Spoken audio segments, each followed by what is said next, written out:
എല്ലാവർക്കും സ്നാക്സ് സ്വാഗതം. എന്തൊക്കെയുണ്ട് വിശേഷം? എല്ലാവർക്കും സുഖമല്ലേ? അപ്പൊ ഞങ്ങളിവിടെ സുഖമായിട്ടൊക്കെ ഇരിക്കുന്നു. അപ്പൊ നമ്മുടെ അജയൻ ഉണ്ടാക്കിയ ഡോൾഗോണ കോഫിയുടെ വീഡിയോ നിങ്ങൾ എല്ലാവരും കണ്ടല്ലേ? അപ്പൊ ഞാൻ ഇന്ന് ഉണ്ടാക്കാൻ പോകുന്നത് ചിരട്ട ചായയാണ്. അപ്പൊ അതിന് വേണ്ടിയിട്ട് നമുക്കൊരു ചിരട്ട വേണം കേട്ടോ. ആദ്യം തന്നെ ആളപ്പോ ഡോൾഗോണ കോഫി ഉണ്ടാക്കിയെങ്കിൽ നമ്മൾ ചിരട്ട ചായ ഉണ്ടാക്കും, അത്രേ ഉള്ളൂ. അപ്പൊ ആള് അടിപൊളി ഇൻട്രൊഡക്ഷൻ ആയിരുന്നൊക്കെ പറഞ്ഞിട്ട് കുറെ കമന്റ്സ് വന്നു. അപ്പൊ കമന്റ്സ് അയച്ച എല്ലാവർക്കും ഒത്തിരി നന്ദി. പക്ഷെ എനിക്ക് അത്ര ഞങ്ങൾ സഹിച്ചില്ല കേട്ടോ. കാരണം ഞാൻ ഇത്ര വർഷമായിട്ട് വീഡിയോ ഇട്ടിട്ട് നിങ്ങൾ ആരെങ്കിലും ഒരാൾ നല്ല അടിപൊളി പ്രസന്റേഷൻ ആണെന്ന് എന്നോട് പറഞ്ഞിട്ടുണ്ട്. അതിന്റെ പുതിയതായിട്ട് ഒരാൾ വന്നപ്പോകും നിങ്ങൾ ആളുടെ പ്രസന്റേഷൻ സൂപ്പറാന്ന് പറഞ്ഞ ആളുടെ കൂടെ പോയല്ലേ. കുഴപ്പമില്ല, ആളുടെ പ്രസന്റേഷൻ നന്നായിരുന്നു കേട്ടോ. ഞാനപ്പോ വെറുതെ എനിക്ക് ഒരു കുശുമ്പൂത്തി പറഞ്ഞാന്ന് വിചാരിച്ചാൽ കേട്ടോ. അപ്പൊ ഞാൻ ഇന്ന് ഉണ്ടാക്കാൻ പോകുന്നത് ചിരട്ട ചായയാണ്. ചിരട്ട ചായക്ക് ആദ്യത്തെ എക്യുപ്മെന്റ്സ് ചിരട്ട വേണം. നന്നായി ക്ലീൻ ചെയ്ത് വാഷ് ചെയ്തെടുത്ത ഒരു ചിരട്ട. അപ്പൊ ഇതിലോട്ട് നമുക്ക് എങ്ങനെയാണ് അടിപൊളി ചായ ഉണ്ടാക്കാൻ നോക്കാട്ടോ. അപ്പൊ ഇതാ ഞാൻ ചായ ഉണ്ടാക്കാണ്ട് ആദ്യം തന്നെ ഒരു ചിരട്ട അടുപ്പിൽ വെച്ചിട്ടുണ്ട്. അപ്പൊ അതിലോട്ട് ഞാൻ കുറച്ച് ഏകദേശം ഒരു 1/2 കപ്പിന്റെ അടുത്ത് പച്ചവെള്ളം ചേർത്ത് കൊടുക്കാം കേട്ടോ. അതിന്റെ ഗ്യാസ് കത്തിച്ചു കൊടുക്കാം.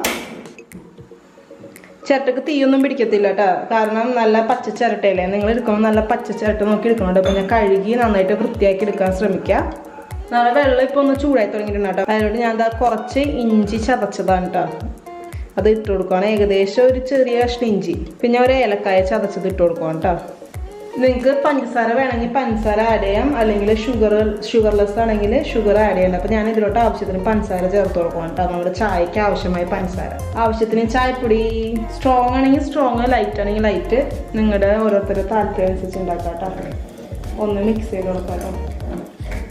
നമ്മുടെ വെള്ളം ഏകദേശം ചൂടായി തിളച്ച് തുടങ്ങിയിട്ടുണ്ട്. അപ്പോൾ അതിലോട്ട് പാല് ചേർക്കാം കേട്ടോ. 1 കപ്പിൻ്റെ അടുത്ത് പാല് ചേർത്തിട്ടുണ്ട്. പിന്നെ നിങ്ങൾ ചിരട്ട എടുക്കുമ്പോൾ കുറച്ച് വലിയ ചിരട്ട നോക്കി, ഉള്ളിൽ ഏറ്റവും വലിപ്പം കൂടി ചിരട്ട നോക്കി എടുത്തോ കേട്ടോ. എന്നിട്ട് ഇതൊന്ന് തിളച്ചിന് വരട്ടെ കേട്ടോ. നമ്മുടെ ചിരട്ടയിൽ കിടന്നിട്ട് ഇഞ്ചിയും ഏലക്കായും തേയിലപ്പൊടിയും പഞ്ചസാരയും പാലും വെള്ളവും എല്ലാം കൂടി തിളച്ച് വരുമ്പോൾ ഇല്ലേ മക്കളെ, അതിൻ്റെ മണ്ണടിക്കുമ്പോൾ തന്നെ ഏത് ചായ കുടിക്കാത്ത ആളാണെങ്കിലും ഒന്ന് കുടിച്ചു നോക്കുക ചായ. ഏകദേശം ഒരു 3/4 ഭാഗം ഒഴിച്ചാൽ മതി. തിളച്ച് പൊങ്ങിക്കഴിയുമ്പോൾ അല്ലെങ്കിൽ ചായ നമുക്കൊന്ന് തൂകി പോകും. പിന്നെ നിങ്ങൾ എപ്പോഴും അടുത്ത് ഒരു പാത്രം എടുത്ത് വെച്ചേക്കണം കേട്ടോ. ഇങ്ങനത്തെ ഒരു ക്ലിപ്പ് എന്തെങ്കിലും വെച്ചിട്ട് ജസ്റ്റ് ഒന്ന് പിടിച്ചിട്ട് ഒന്ന് ഇളക്കി കൊടുക്കണം. ഇപ്പോൾ നമ്മുടെ പാല് ഏതാണ്ട് തിളച്ച് തുടങ്ങിയിട്ടുണ്ടെങ്കിൽ നമുക്ക് അപ്പോൾ ഗ്യാസ് ഓഫ് ചെയ്ത് കൊടുക്കാം കേട്ടോ. എന്നിട്ട് ഗ്യാസ് ഓഫ് ചെയ്ത് കഴിയുമ്പോൾ ഇതിങ്ങനെ തിളച്ച് പൊങ്ങി വരും കണ്ടോ.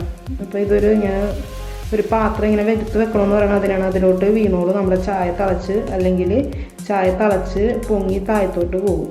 അപ്പോൾ നമ്മുടെ ചായ തിളച്ച് പതയൊക്കെ ആറി. ഇനി നമുക്കിത് ഈ പാത്രത്തിലോട്ട് ചേർത്ത് കൊടുക്കാം കേട്ടോ. ഇനി നമുക്ക് ഈ ചിരട്ടയുടെ ആവശ്യമില്ല. ചിരട്ട കത്തിയൊന്നും പോയിട്ടില്ല കേട്ടോ. കത്തൊന്നും ഒന്നും പേടിച്ച് ഇരിക്കേണ്ട, കത്തിയൊന്നും പോകത്തില്ല. ഇതിൻ്റെ ഉള്ളിൽ നിന്ന് നമ്മൾ ചായ ഈ പാത്രത്തോട്ട് മാറ്റിയിട്ടുണ്ട്. നമുക്ക് ഇനി ചിരട്ട കളയാം കേട്ടോ. അപ്പോൾ ദാ നമ്മുടെ ചിരട്ട ചായ റെഡി ആയിട്ടാ, സൂപ്പർ ആയിട്ടുണ്ട്. ഞാൻ ജസ്റ്റ് ഒന്ന് ടേസ്റ്റ് ചെയ്ത് നോക്കാം കേട്ടോ. ആ ഇഞ്ചിയുടെ ഏലക്കായുടെ ഒക്കെ ടേസ്റ്റും പിന്നെ ആ ചിരട്ടയുടെ ഒരു ചെറിയൊരു ടേസ്റ്റ് ഉണ്ട് കേട്ടോ. സൂപ്പർ ടേസ്റ്റാണ്. അപ്പോൾ എല്ലാവരും ഒന്ന് ട്രൈ ചെയ്ത് നോക്കട്ടെ. അപ്പോൾ നമ്മുടെ ചിരട്ട ചായ എല്ലാവരും ട്രൈ ചെയ്ത് നോക്കിയിട്ട് നിങ്ങളുടെ അഭിപ്രായങ്ങളൊന്നും അറിയിക്കാൻ മറന്നു പോകരുത്. അപ്പോൾ നമുക്ക് ഇതേപോലത്തെ അടിപൊളി റെസിപ്പി ആയിട്ട് വീണ്ടും കാണുന്നവരെ ബൈ.